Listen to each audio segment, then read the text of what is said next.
Hello students. तो अब आप लोगों का सारा एग्ज़ाम तो ऑलमोस्ट ख़त्म ही होने वाला है। बायोलॉजी का एग्ज़ाम है अब 27 को।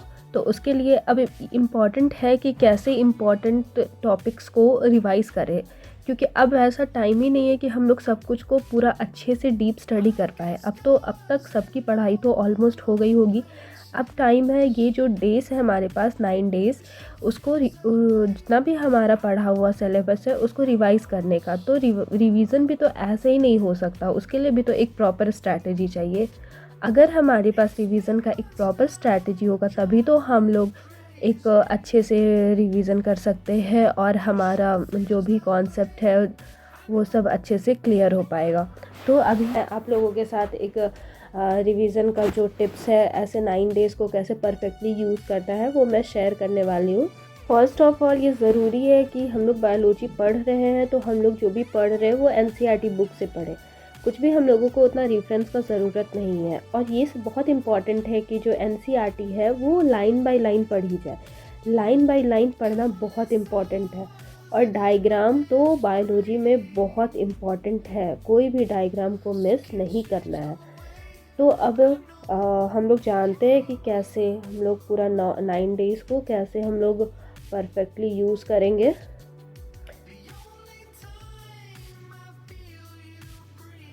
सबसे पहले डे वन में हम लोग सबसे पहले इम्पॉर्टेंट है कि डे 1 में आप लोग पहले रिप्रोडक्शन इन ऑर्गेनिज्म को कर लो।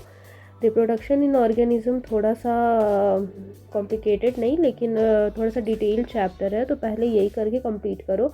और sexual reproduction in flowering plant भी साथ में दोनों डे 1 को रिवाइज करके ख़त्म कर लो। इस दोनों चैप्टर में क्या क्या इंपॉर्टेंट डायग्राम्स है, तो इसमें डायग्राम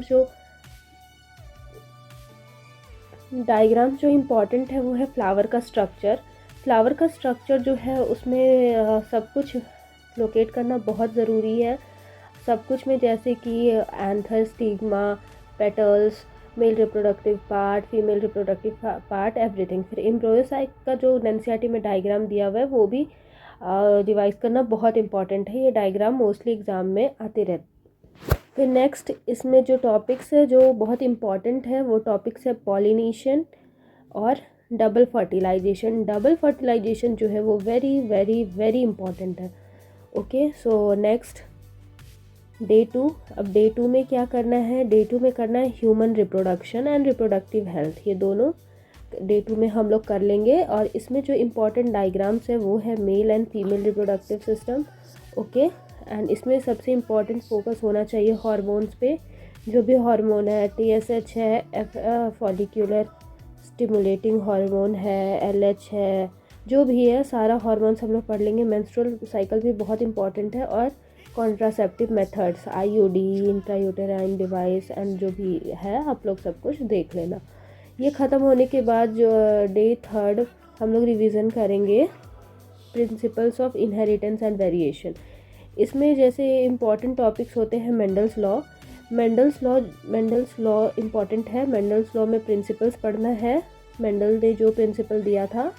ओके, और इसमें ये भी पढ़ना है प्रिंसिपल के बाद इसमें पढ़ना है कि मेंडल ने कौन से प्लांट पे अपना रिसर्च किया था और उन्होंने वो पर्टिकुलर प्लांट को क्यों चूज़ किया। मीन्स वही प्लांट, जैसे मेंडल ने पी प्लांट पे अपना एक्सपेरिमेंट किया, तो ये जानना बहुत ज़रूरी है कि वाई पी प्लांट ओनली।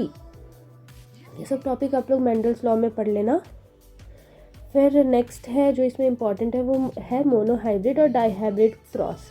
फिर है पेडिग्री एनालिसिस। ठीक है, डे 3 जब हम लोग ये सब का रिवीजन आप लोग कंप्लीट कर लोगे तो नेक्स्ट आप लोगों को करनी है molecular basis of inheritance. Okay, molecular basis of inheritance में आप लोगों को DNA replication, translation, transcription, genetic code में AUG and start codon, stop codon जो भी होती है वो आपको कंप्लीट करना है। और इसमें जितनी भी एनसीईआरटी में डायग्राम्स दिया हुआ है वो सारे डायग्राम्स आप लोग को करना है।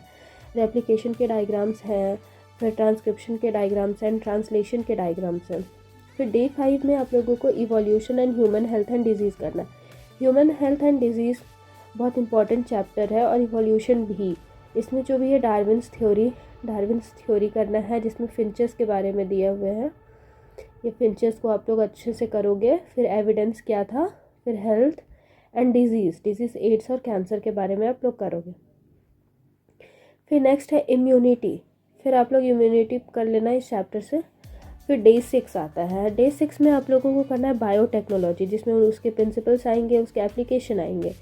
और इसमें जो वेरी स्कोरिंग है वो क्या है, PCR polymerase chain reaction and recombinant DNA। ये तो पूरा अच्छे से करना ही है। फिर उनका क्या एप्लीकेशन होता है मेडिसिन में, एग्रीकल्चर में, ये भी करना है। फिर डे 7 को आप लोगों को इकोलॉजी को पूरा रिवाइज कर लेना है एक साथ, ठीक है। इकोलॉजी में आती है organism and population, ecosystem, biodiversity, environmental issues.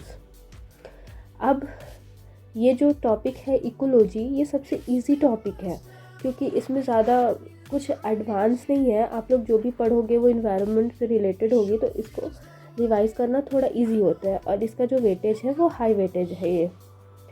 फिर 8th डे आपको पूरा रिवीजन करना है, फुल रिवीजन, ऑल चैप्टर्स, ठीक है। ऑल चैप्टर्स का रिवीजन करना है 8th डे। और जितना भी PYQ है ये आप लोग को सॉल्व करते जाना है साथ में, और सैम्पल पेपर सॉल्व करो, और डे 9 के दिन फाइनल रिवीजन करो। और एक चीज़ ध्यान देना है कि आप लोग साथ में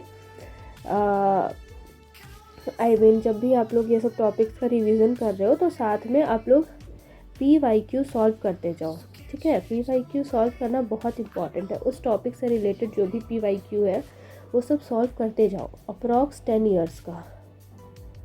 एंड डायग्राम्स प्रैक्टिस करना बहुत इम्पॉर्टेंट है। ये 2 चीज़ बायोलॉजी का सबसे इम्पॉर्टेंट पार्ट है, डायग्राम एंड PYQ। कोई भी क्वेश्चन इधर उधर से रहता नहीं है, आप लोगों को NCERT प्रॉपर कवर करना है। एंड इस तरीके से अगर आप लोग अपना रिवीजन कंप्लीट करते हो तो आप लोग बहुत अच्छा मार्क्स स्कोर कर सकते हो, क्योंकि आप लोगों को 9 डेज़ का गैप मिला है।